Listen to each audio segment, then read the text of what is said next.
박지윤 씨가 포기했다는 신축 아파트. 분양가는 평당 1,300만 원으로 34평이 4억 3천여만 원에 분양됐습니다. 당시 이 지역 최고가였습니다. 우리는 2017년 당시 무려 86대 1의 경쟁률을 뚫고 A아파트 청약에 당첨됐다는 한 입주 예정자를 만나봤습니다. 그런데 김성경 씨 역시 완공된 새 아파트를 보고 몹시 당황했다고 합니다. 요즘 같은 경우는 방법이 전혀 안 되는 게 잠금 장치가 된 상태에서도 문이 이렇게 열렸다 닫혔다 해요. 그냥 마음대로 이렇게 해도 열리고 닫히고 이게 지금 열린 상태거든요. 이렇게 하면 이러면 잠겨야 되는데 예, 잠금 상태인데 이거 그냥 열리잖아요. 그냥 그러니까 이게 전혀 방법이 전혀 할 수가 없다는 거죠. 이쪽은 그나마 되는 게 이렇게 되잖아요. 이러면 잠기면 안 열리. 아까는 또 되더니 또 이것도 안 되네. 아까는 또 되더니 안 되네. 이것도 안 올라가네. 올라가지도 않네. 이렇게 올라가. 그래도 안 베란다 되네. 출입문이 잠기지 않는 상태. 아까는 또 되는 것 같아요. 잠금 장치가 고장 난 겁니다. 아예 시공이 덜 된 곳도 있습니다. 이런 식으로 열악하게 박아놨어요. 그럼 애들이 이렇게 들고 만약에 애들이 와서 손자들이라도 와서 이렇게 막 놀다 보면 이게 빠질까 싶어서 무서울 것 같아요. 이 공중에 이렇게 떠 있잖아요. 이게 고정 장치가 너무 부실하다. 예. 3개의 나사 구멍 중 단 하나에만 나사가 박혀 있습니다. 게다가 테라스가 오히려 지금 거실보다 훨씬 높잖아요. 그럼 비가 오면 어떻게 돼요? 만약 여기 물이 치면은 거실로 들어오지 않는다는 보장이 없네. 거실 바닥보다 테라스가 무려 16cm나 높습니다. 비가 오면 테라스를 통해 물이 집 안으로 들어올까 걱정된다는 성경 씨. 김성경 씨의 분노가 더 클 수밖에 없는 건 청약에 당첨된 후 웃돈을 얹어주고 단지 내 아파트를 2채 더 계약했었기 때문입니다. 언니하고 딸내미하고 저하고 이제 이렇게 새 집에서 모여서 살자. 그리고 딸이 이번에 결혼한 지도 얼마 안 됐지만 맞벌이를 하고 있어요. 그러면 아기가 있으니까 그럼 애를 좀 같이 봐주고 하고만 해가서 한 집에 같이 모여 살라고 집이 입고리 되는 바람에 2개는 해약하고요. 그러니까 한 1억 넘어를 날린 거죠. 계약을 해지한 사람은 김성경 씨뿐만이 아니었습니다. 총 222세대 중 무려 70%가 계약을 해지한 상황. 이들이 4,500여만 원의 계약금을 포기한 이유는 뭘까? 솔직히 우리가 이렇게 납득시켜줄 수 있는 방안이 안 돼요. 저희도 그 브랜드를 보고 프리미엄이라고 광고를 했고 그런 거를 보고 저희가 선택을 한 거잖아요. 살기 위해서 선택을 했는데 막상 지어진 거를 보니까 이거는 저희가 했던 거라고 너무 다르니까 제 사기꾼이 아니라 생각이 드는 거예요. 너무 답답하니까 3억 정도만 지어놓지 4억 5천이니까 3억 정도만 지어놨어도 우리 이렇게 억울하지 않았는데 무슨 집이 2억 빌라로 지어놓은 거예요. 명품 테라스 아파트라고 들어갔는데 우리도 너무 순진했지. 명품 테라스 아파트를 지어드리겠다고 그렇게 광고했어요. 프리미엄 명품 테라스. 당시 A건설사가 내놓은 홍보 자료입니다. 분명히 프리미엄 아파트라고 광고합니다. 더구나 명품 테라스 아파트란 점을 부각했다고 합니다. A건설사가 지은 견본주택 역시 자재며 디자인 모두가 고급스러웠고 넓은 테라스 역시 매력으로 작용했습니다. 그런데 사전 점검 당시 본 실제 아파트는 충격 그 자체였다고 합니다. 약간 눅눅하네요. 이거 눅눅합니다. 이거 이거 뜯어야 되는데. 뜯을까? 잠시만. 오 마이 갓.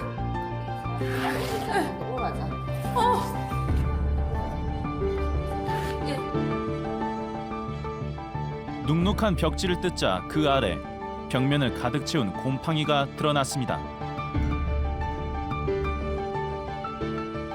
게다가 벽면 아래가 모두 뚫려 있는 등 아파트는 공사판을 방불케 할 정도로 엉망이었다고 합니다. 심지어 테라스에서 살수 테스트를 해보니 창틀 사이로 물이 새어 들어왔습니다. 비가 오면 테라스의 고인물이 고스란히 방 안으로 흘러들어올 것이 불보듯 뻔해 보였습니다.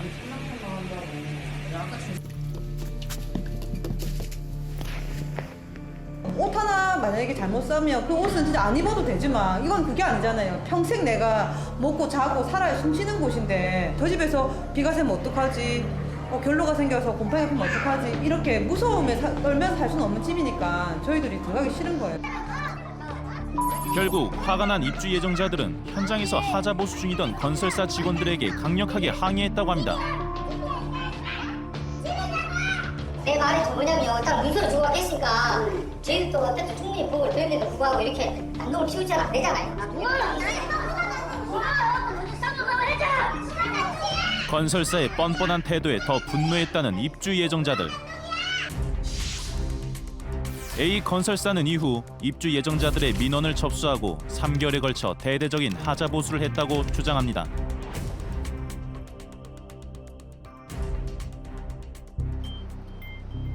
그렇다면 새 아파트에 더 이상 문제는 없는 걸까?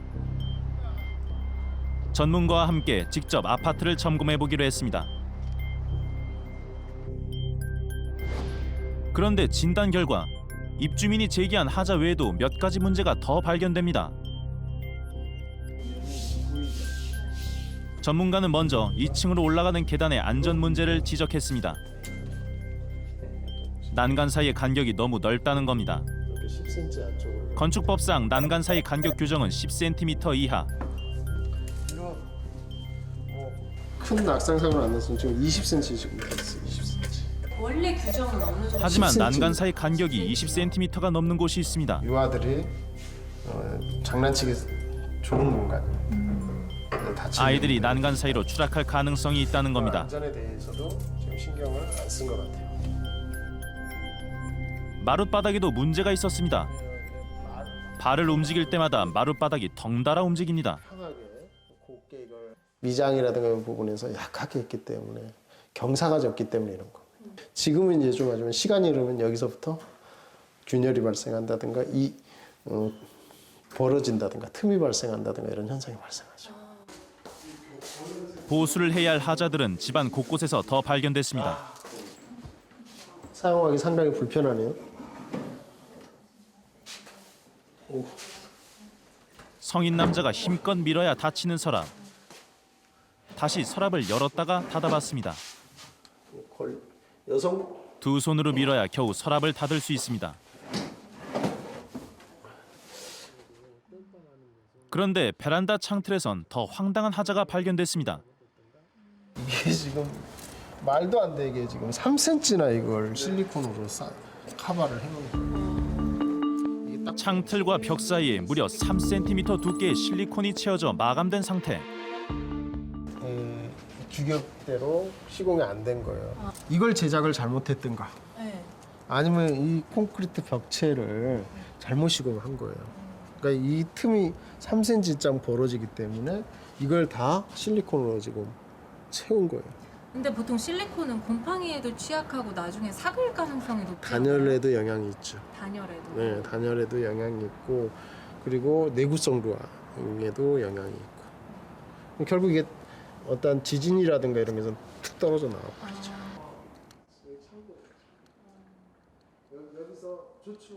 심지어 창틀 마감마저 어설픈 상태였습니다.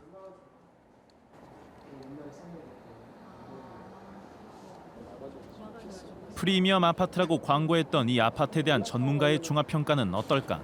옛날 다세대 주택 생각납니다. 뭐냐면 광고만 최고급 이렇게 해놨는데 품질은 좀 7, 80년대 다세대 주택 수준이잖아요. 우리는 해당 아파트의 최종 감리 보고서를 살펴봤습니다. 점검 당시 일부 창문 시공에 문제가 있어 단열이 잘 되지 않고 지하실 벽면 시멘트가 얇게 발라져 있는 등 미흡한 부분이 있지만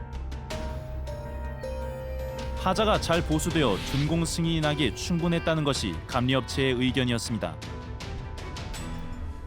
실제 해당 감리업체에 전화를 걸어봤습니다. 철근 탐사를 하고 있어요. 네. 그거 하는 거하고 콘크리트 강도를 조사하는 게 있고 한 것을 전세를 다 했어요. 네. 그런데 그 부분에서는 문제가 없이 나왔기 때문에 안전상에 이제 그 영향을 미칠 만한 위험 사항이 없다. 네, 그렇죠. 그렇다면 이 아파트엔 더 이상 문제가 없다는 걸까? 석공도면하고 중공도면에 상이한 게 있잖아. 하향 시공된 게. 예. 근데 그것을 해서 주장을 해서 그걸 또 별도로 손해배상 청구를 해라. 예. 그 하향 시공된 부분에 대해서는 그렇게 말씀을 해 주셨어요. 그럼요. 입주민들이 건설사에 손해배상 청구를 할 수 있다는 겁니다. A건설사 관계자들 입장은 어떨까? 기타 하자분도 여러 가지 지적을 받았습니다. 그러다 보니까 어쨌거나 그 상태에서는 이제 준공을 날 수가 없는 상태였고, 그래서 저희가 다시 한 2주 동안 좀 이 보고서를 근거로 이제 좀 많은 전사적으로 좀 많은 비용을 투입해서 좀 짧은 시간을 최대한 이제 그걸 보수하기 위해서 보수를 다 끝냈습니다. 억울하고. 그러면은 소장님 말씀에 따르면은 이 집은 네. 이제 누수, 곰팡이 이런 게 거의 필 가능성이 없다는 거죠. 전현장 직원들이 다 여기를 투입돼가지고 한 달 보는 동안 여기서 말 그대로 주야로 이제 한 결과 지금 그거는 전혀 없습니다. 왜냐하면 자재를 다 갈았기 때문에. 그런데 3월 초 입주민들이 촬영했다는 영상. 지하 주차장 천장에서 심각할 정도로 물이 쏟아집니다. 과연 이곳에 주차를 할 수 있을지 의문입니다. 하자가 없을 거란 건설사의 말이 무색할 정도입니다. 그러면 소장님은 지금 이가 이 어떤 최고가 평당 1,300, 4억 3천 이 정도의 가격을 주고 들어올 만한 충분한 가치가 있다고 생각을 하시는 거예요? 그거는 저는 당연히 이제 가치가 있다고 봐야죠. 지금 이거 좀 입주하신 분들은 당연히 입주하신 분들도 지금 이제 70세대는요, 150세를 빼고 70세대는 당연히 그만한 가치가 있다고 판단하고 이제 들어오신 거고요. 아파트의 가치를 알아본 70세대가 입주를 했다. 해당 건설사의 논리대로라면 나머지 152세대의 입주 예정자들이 수천만 원의 계약금을 벌이고 계약을 해지한 건 이 아파트의 가치를 알아보지 못했기 때문이란 얘기가 됩니다. 그런데 그들이 전체 세대의 무려 70%가량을 차지한다는 건 어떻게 이해해야 하는 걸까요? 계약을 해지한 이들은 평생 아파트 하자를 고치면서 사느니 차라리 포기하는 것이 낫다며 쓰린 속내를 털어놨습니다. 입주 예정자의 70%가량이 계약을 해지하는 초강수를 둔 것은 그만큼 아파트 하자가 심각하다는 걸 뜻하는 결과일 겁니다. 문제는 이 건설사가 분양한 또 다른 아파트에서도 비슷한 피해를 주장하는 입주민들이 있다는 겁니다. 청주시 한 대단지 아파트. 2015년 당시 이 지역 시세에 비해 높은 가격대로 분양됐던 곳입니다. 지난해 9월 이 아파트에 입주했다는 송영주 씨.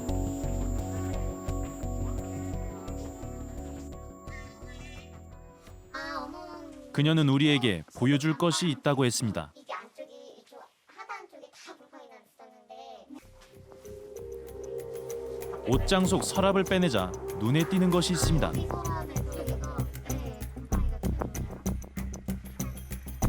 서랍 모서리에 핀 곰팡이였습니다. 옷장 속을 살펴보자 더 많은 양의 곰팡이가 발견됩니다. 이 상황이 기막힐 따름이라는 송영주 씨. 새 아파트 산지 몇 달 되지도 않았는데 이렇게 곰팡이가 나서 아니 옷장을 옷만 넣고 썼는데 곰팡이가 나니까 저희는 당황스럽죠. 집안 곳곳에서 곰팡이가 생기기 시작한 건 새 아파트에 입주한 지 불과 6개월 만의 일. 옷장 속에 넣어둔 옷에도 수습이 안 될 만큼 곰팡이가 잔뜩 생겼습니다. 버리려고 이제 내놓으신 거예요? 가방이랑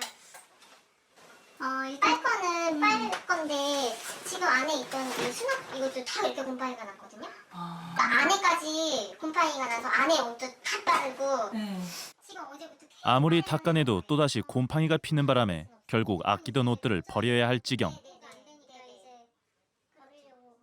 전에 살던 집은 오래된 집인데도 곰팡이 한 번 안 났거든요.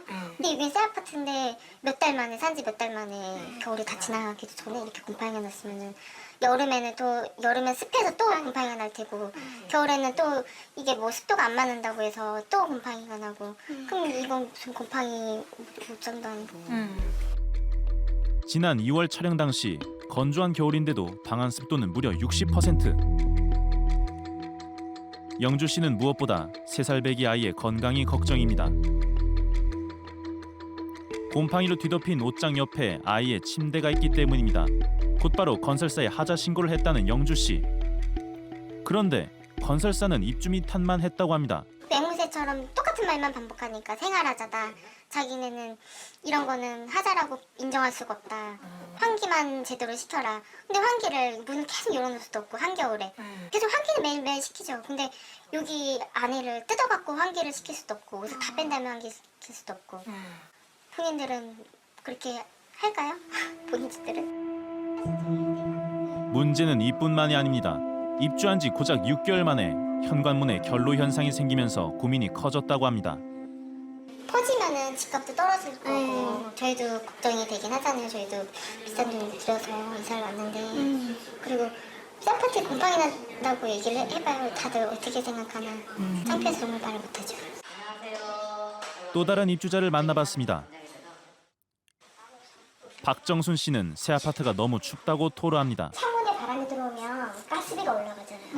맞아요. 그러니까 제가 저쪽 방은 1돌이면 2시간 정도 걸리거든요. 아, 바람 이제 그만큼. 가장 우풍이 심한 곳은 안방이라고 합니다. 제가 창틀에서 찬바람이 스며들어 평소엔 늘 블라인드를 쳐놓아야 할 정도. 수건으로 창문 틈새도 막아놨습니다.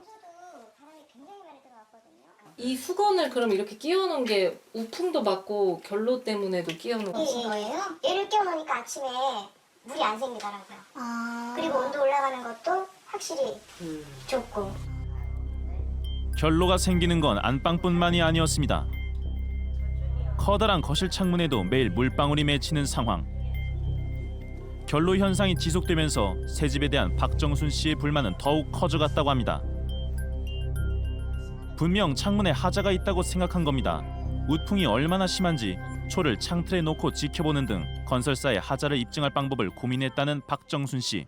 곰팡이는 괜찮아요? 곰팡이는 제가 계속 열었죠. 계속 열어놓으니까 곰팡이 필까봐 미리 문을 열어놓는 거지. 그래서 아침에 눈 뜨자마자 제부터 확인하고 문을 열어놓고 뒤에 베란다 문 열어놓고 그게 일인 거야. 하루 종일 열어놓고 나왔다고. 그러니까 너 스트레스 엄청 받는 거지. 그러니까 저한테 관리를 잘못했다는 거지. 다 저희한테 하는 얘기가 그거예요. 지금 공사차장이라는 게 공식 입장은 그거예요. 결론은 생활 습관의 문제니까 당신들이 생활 잘해라. 아니, 겨울에 어떻게 문을 열어놓고 살아요? 그러니까 그건 말이 안 되잖아요. 그런 말도 안 되는 얘기를 하고 있는 거예요. 그러니까 결론하고 저희도 인정하는 거 뭐냐면 바깥 창에 그러니까 창이 이중이잖아요. 그러면 바깥에 있는 외창 내부가 습기가 차면 저희 이해를 하네요. 근데 이거는 안쪽 창에 물이 뚝뚝뚝 떨어져요. 이거는 결로가 아니라 하자예요. 근데 인정을 안 해요. 문제는 또 있다고 합니다. 바로 심각한 소음입니다. 큰 돌에 접해 있다는 해당 아파트. 그런데 방음벽 일부분이 미시공된 채 뚫려 있어 소음에 시달리고 있다는 겁니다. 우리나라 현행 소음 기준은 가장 혼잡한 시간대에 측정했을 때 65데시벨 미만. 우리는 혼잡한 출퇴근 시간대가 아닌 오후 5시경에 B아파트 단지 내 소음을 직접 측정해봤습니다. 1시간 동안 살펴본 결과 계속해서 65데시벨 이상으로 측정됐습니다. 지난해 8월 사전 점검 당시 입주민들이 무려 3만 4천 건의 하자가 발생했다고 신고해 큰 논란이 됐던 B아파트. 당시 건설사는 완벽한 하자 보수를 약속했다고 합니다. 하지만 입주민들은 건설사가 약속을 지키지 않았다고 주장합니다. 들으신 중에 요새 저희 집에 곰팡이가 지금 피고 있어요. 아, 지금? 안쪽에. 그래서 지금 저희 아내하고 지금 이걸 뜯을까 말까 상당히 고민을 하고 있거든요. 그 안에가 어떻게 되는지 너무 궁금해요. 스트레스 중에 제일 큰 게 결혼이잖아요. 그건 아무것도 아니에요. 제 인생의 가장 큰 스트레스는 지금 집이에요. 여기에 진짜 다들 그래. 우리가 왜 이러려고 새 집을 왔는지 이사를 왔는지. 상황이 이런데 어떻게 준공 승인이 난 걸까? 감리회사가 제출한 보고서를 검토 후 지자체가 준공 승인을 냈다는 건 아파트에 큰 하자가 없다는 걸 의미합니다. 우리는 해당 아파트의 감리 보고서를 입수했습니다. 보고서에는 모든 항목에서 적합 판정을 받은 것으로 기록돼 있습니다. 심지어 우리가 직접 확인한 단지 내 소음 문제 역시 적합 판정을 받았습니다. 34,000건의 하자 신고에도 부적합 항목이 없는 건 왜일까? 담당 감리사를 만나봤습니다. 그래서 저희가 1개월을 연장을 시키는 노력을 했었고요. 그다음에 이제 저희는 그런 부분이 잔존보기로 해가지고 빨리 시공자에서 대처하면 사실 문제가 없는 부분입니다. 근데 이제 이런 부분을 좀 소극적으로 대처하다 보니까 건설사가 사후 관리를 제대로 하지 못해 문제가 커졌을 뿐이라는 입장. 저희가 1개 현장 장거래 주문했고요. 2개 현장이 이제 또 남아 있어요. 그래서 대비 철저히 할 거예요. 지금 뭐 말도 못합니다 지금. 저희 지금 한 달에 한 번씩 가가지고 점검하고요. 안 된 거 있으면 저희 준공 안 시키려고 해요. 이제 이번 기회에. 우리는 해당 아파트에 준공 승인을 내준 지자체도 찾아가 봤습니다.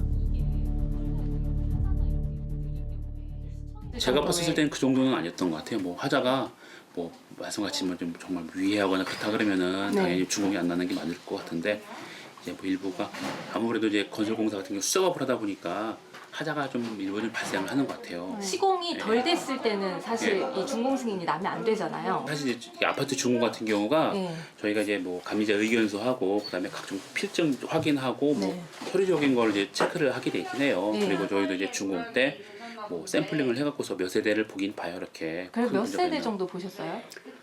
그때가 저희가 한 뭐 6세대 정도 봤던 것 같은데 기억에. 이게 지금 1,500세대가 넘는데 6세대 정도를 그 정도 보고 봐요. 이 승인을 내는 거예요? 입주민들의 불만이 매우 컸던 아파트. 지자체가 현장 조사에 너무 소극적이었던 건 아닐까? 아파트 같은 경우는 사실은 이제 저희가 다 조사를 해서 하는 건 아니에요 원래. 저희는 이제 그 서류가 왔었을 때 그 서류의 뭐 이상 유무를 판단하는 거고 원래는 이제 그 현장에 감리가 상주했기 때문에 여기서 다 일단은 책임을 지고 하는 거거든요 이게. 서류만 보고 준공 승인 여부를 결정한 셈이나 마찬가지. 감리사와 지자체가 건설사에 대한 견제와 감시를 허술하게 할수록 입주민들의 고통은 커질 수밖에 없습니다. 그런데 부산과 청주 아파트 외에도 여러 곳에서 하자 논란이 불거진 A건설사의 아파트. 반복되는 부실 시공 논란에 대한 건설사의 입장을 들어봤습니다. 결론적으로 정말 이 집에 들어와서 안전의 위협을 느낄 정도의 그런 집인가. 글쎄 모르겠어요. 저희가 사실 많다고 보진 않거든요. 사실 공급한 거에 비해서. 전 세대가 다 그런 건 아니에요. 몇몇 세대가 이렇게 나오는 부분인 거는 분명해요. 전 세대가 다 그렇게 하자면 정말 문제가 있죠. 근데 이런 것들이 몇몇 세대가 그렇게 나오고 그런 것들을 대입시키고 부각시키고 언론화되면서 이게 점점 이제 큰 이슈화가 돼버린 거예요. 하자 논란은 여전한데도 올해 무려 13,000여 세대의 아파트를 더 분양할 예정이라는 A건설사. 그런데 우리는 A건설사가 이렇게 많은 아파트를 공급할 수 있었던 비결을 발견했습니다. 제작진이 어렵게 입수한 자료에 따르면 2014년 당시 무려 43개의 계열사를 가지고 있었던 A건설사. 2010년부터 4년 동안 총 76개 필지에 입찰을 신청해 24개 필지를 따냈습니다. 보고서에 따르면 당첨된 하나의 필지에 입찰 신청한 회사 대부분이 A건설사 계열사였습니다. 당첨 확률을 높이기 위해 계열사를 총동원했던 겁니다. 심지어 입찰에 응한 29개 회사가 모두 계열사인 경우도 있습니다. 덕분에 A건설사의 시공 능력 순위는 143위에서 22위로 무려 100계단 이상 상승했습니다. 2015년엔 순이익이 1조 원을 넘는 초우량 기업들을 칭하는 1조 클럽에 가입한 A건설사. 자신들의 이익만을 우선시한다는 비난 여론에 대해 어떻게 생각하고 있을까? 많은 부분들이 좀 왜곡되고 막 기사화되고 있으니까 저희 입장에서는 저희가 그동안 고생한 거는 싹 다 묻혀버리고 완전 파렴치한 기업 아니면 막 부실한 기업 이런 식으로만 좀 부각이 되다 보니까 너무 억울한 부분들이 많죠. 하자는 일부 세대의 문제일 뿐이라며 억울하다는 건설사의 항변. 그들에게 되묻고 싶습니다. 전 재산일지도 모를 거액의 돈을 들여 내 집 마련을 꿈꿨을 입주민들은 얼마나 억울할지 말입니다. 해당 건설사는 한때 살기 좋은 아파트 선발 대회에서 국무총리상을 포함해 2007년 이후 지금까지 19번이나 상을 받았을 정도로 건설업계의 두터운 신뢰를 받아왔습니다. 그런데 최근 불거진 부실 시공 논란을 생각하면 믿기 힘든 이력이 아닐 수 없습니다. 전문가들은 아파트 부실 시공이 계속되는 이유 중 하나가 건설사의 안일한 인식 때문이라고 지적합니다. 새 아파트를 건설하게 되면 하자 문제는 있을 수밖에 없다. 그동안 누수, 타일 파손 등의 하자는 건설사들에 의해 당연히 발생할 수밖에 없는 사소한 문제로 치부되기 일쑤였습니다. 아파트가 무너지는 등 안전상에 큰 문제가 있지 않는 한 지방자치단체도 준공 승인을 내주고 있었습니다. 그렇다면 실제 골조 등 심각한 안전상의 문제로 적발된 건설사들은 어떤 제재를 받고 있을까요? 2016년 부실 시공 논란에 휩싸였던 부영건설.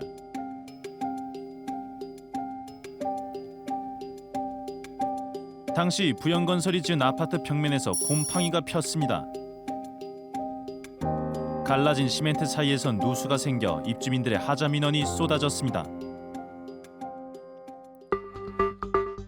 경기도 조사에 따르면 건설 중인 10개 단지 내에서 200건이 넘는 하자가 적발됐습니다.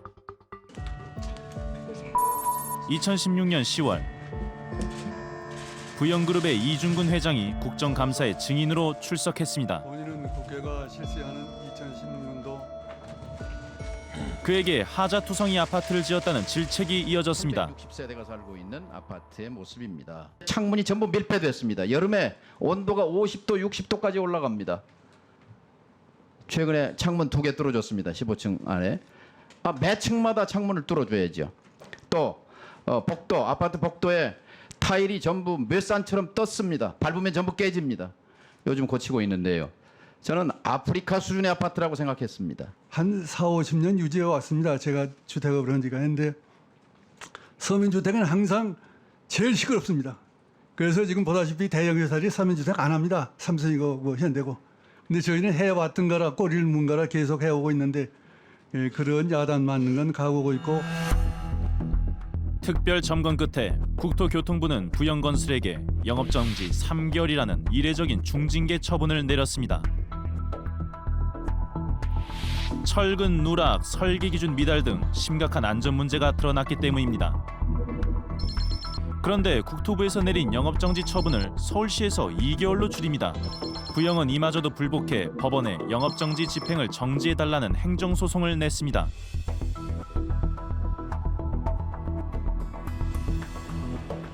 결국 법원에서 최종 판결이 나올 때까지 부영건설은 영업을 계속할 수 있게 됐습니다. 부영건설은 올해에도 2200세대 아파트를 분양할 계획이라고 합니다.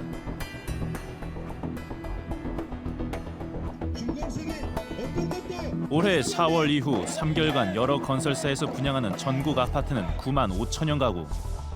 문제는 신축 아파트로 인한 입주민과 건설사의 분쟁이 증가하고 있다는 점입니다. 하지만 부실 시공으로 적발된 건설사에 대한 제재는 미약한 상황. 어떤 기준 이상의 화자가 발생됐다. 그러면은 좀 강력하게 시정할 수 있는, 예를 들면 공사 중지도 괜찮습니다. 공사 중지에 따른 비용도 물론 시공사나 시행사가 다 부담을 해야 되는 것이고, 뭐 그런 강력한 조항들이 있어야지 건설사들이 좀 더 신경을 써서 하지 않을까. 우리는 부실 시공 아파트가 늘 수밖에 없는 이유를 알고 있다는 한 제보자를 만났습니다.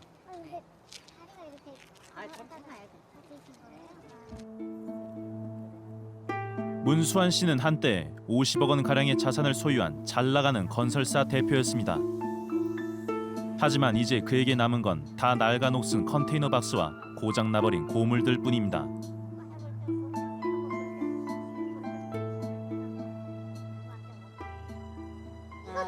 3년 전 그는 남은 건축 자재와 장비들을 팔아 마지막 공사 현장을 마무리한 후 건설업계를 떠났다고 합니다. 사람들 올라가서 하는 거 그거 남은 거예요. 이후 작은 컨테이너에서 홀로 생활하고 있다는 문수환 씨. 그는 우리에게 자신이 처벌받더라도 고백하고 싶은 이야기가 있다고 했습니다. 이렇게 컨테이너에서 지금 생활하신 지는 얼마나 됐어요? 그렇고 한 몇 년 됐죠. 저기서 이사하고 이거 다 뺏기고 어디 갈 데가 없지 않습니까? 문 씨의 회사가 급격히 기운 건 2011년 한 대기업 건설사로부터 공공임대 아파트 공사를 수주받은 이후였습니다. 아파트 골조 작업하고 대형 빌딩 공사하는데 골조만 하는 회사입니다. 잘 나갈 때 한 7, 80억에서 한 100억을 합니다. 근데 했는데 헐정마다 돈이 엄청 많이 없어지는 겁니다. 주택공사를 하게 되면 미치질 않는데 왜 이렇게 미치나 하니까 한 번만 더 해봐라. 한 번만 더 해봐라. 이런 식으로 해서 한 번만 더 해본 것이 그래서 이렇게 망했고. 이상하게도 공사를 진행하면 할수록 회사는 적자였습니다. 그는 뒤늦게 자재 때문이었다는 사실을 알게 됐다고 합니다.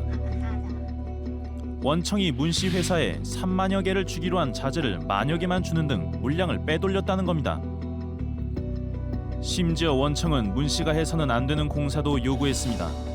철근 콘크리트 업체인 문 씨의 회사에 전문 자격증이 필요한 대규모 아파트 단열 공사는 물론 미장 공사까지 시켰다는 겁니다. 토목공사, 그럼 토목한택에서 토목면을 가진 사람한테 일을 시켜야 되고 토목은 미장공사는 미장면을 가진 사람한테 시켜야 되고 도장공사는 도장공사 면허 있는 사람한테 시키고 면허 있는 사람만 법에서 그 규정이 돼 있습니다. 원래는 선생님이 면허가 없기 때문에 하면 안 되죠. 근데 왜 할 수밖에 없었어요? 말을 안 들어 그러면 저거 내일 공부를 치려고 준비 다 해놨지 않습니까? 검침해달라고 이거 내일 공부를 좀 빠꾸 시켜버리고 그러고 이번 달에 내가 100원을 가져야 되는데 얘네들 한 70원만 주면 30원 달을 무릎 꿇고 넣어야 되잖아 돈은. 그렇게 계속 고통을 주니까 갑의 말을 안 따를 수가 없습니다 우리가. 문 씨가 무면허 시공을 했다는 아파트를 찾아가 봤습니다. 2013년 9월 완공됐다는 수도권의 한 아파트. 분별로 공사를 하신 거예요? 하나, 둘, 셋, 네 동을 했어요. 저는. 이렇게? 네, 하나, 둘, 셋, 네 동. 네. 이것도 한 10년, 5년, 20년 되면 개떡이 돼버리죠. 또 보세요, 이게 뭐 지금 이게 뭐네. 지어진 지 불과 5년 됐다는 이 아파트 단지 곳곳에서 문제가 발생하고 있었습니다. 계단을 고정시켜 놓은 철근은 구부러지고 바닥에 깐 콘크리트도 깨져 부서지고 있는 상태. 콘크리트에서 이게 지금 이 바닥에 콘크리트거라 제대로 다져주면 이게 이렇게 크레가 이렇게 저거 안 되죠. 이거는 이게 깔고서 다지는 걸로 10번 다진 거 이건 안 다진 거란 얘기야. 시공을 제대로 하지 않으면 하자가 많을 수밖에 없다고 말하는 문수환 씨. 선생님이 이제 하신 공사들은 어떤 것들이에요? 다 지금 이거요. 골조는 철근 콘크리트에다가 옆에 그 발코니 부분에 그 단열 그거 다 우리가 한 거죠. 무면허로 방수 공사를 했다는 주차장도 살펴봤습니다. 이미 바닥 곳곳이 갈라지고 있었습니다. 단열 공사 이런 거, 미장 공사 이런 거 좀 잘못해 놓으면은 지금은 괜찮아 몇 년은 괜찮으면 몰라도 세월이 가면 갈수록 해서 이제 하자가 생기는 거지. 아파트 크레게 가갖고 그 사이로 물이 들어간다는 등 뭐 추운데 갈라지고 막 추위가 들어오고 막 그런 행위지. 그러니까 그걸 원칙적으로 그 전문가가 해야겠죠. 또 다른 하청업체 대표들도 우리를 찾아왔습니다. 그들은 원청의 갑질이 아파트 부실 시공 원인 중 하나라고 주장합니다. 두 가지예요. 하도업체가 큰 손해를 보고서 해주든지 아니면 부실 시공을 하든지. 많은 하청업체들이 공사 현장에서 부실 시공의 유혹을 받게 된다고 합니다.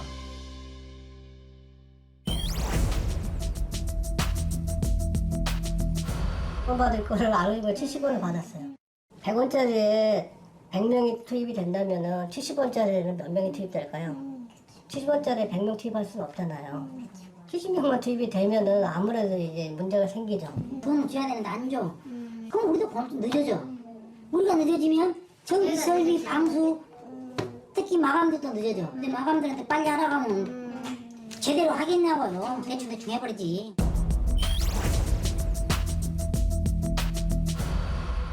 핸드폰을 하나 만들잖아요. 그럼 핸드폰 하나 만들면 핸드폰 케이스도 있어야 되고 부속도 있어야 되고 반도체도 다 들어가잖아요. 그러면 이 반도체도 여러 가지까지 들어갈 거 아닙니까? 그러면 거기서 뭐 5개가 들어간다 그러면 한두 개를 빼버리는 거예요.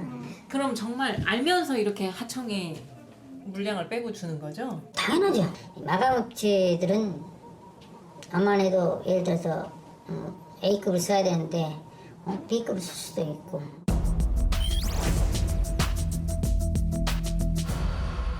도면 그대로 시공을 하잖아요. 도면 그대로 해야지 계약 위반이 아니니까. 근데 저희가 전문가들 보니까 이게 설계가 이상한 거예요. 조사해 보니까 이게 이제 근본적으로 문제가 있어요. 저희가 이제 공사 중간에 이제 계속 이런 이제 문제 제기를 했죠. 이거 문제 있습니다. 저희가 그냥 알아서 하래요. 역시나 하고 나니까 문제가 생겼어요. 건설사가 어떻게든 더 많은 수익을 남기려다 보니 품질에는 신경을 덜 쓰는 경우가 생긴다는 겁니다. 전문가들은 아파트 부실 논란의 핵심은 선분양 후시공 제도에 있다고 지적합니다. 건설사 입장에서는 짓기도 전에 아파트를 팔 수 있기 때문에 소비자 분양대금이 다 들어오고 나서는부터 건설사가 하는 거라고는 원가 절감이고 시공의 질을 담보하는 노력들을 하지 않습니다.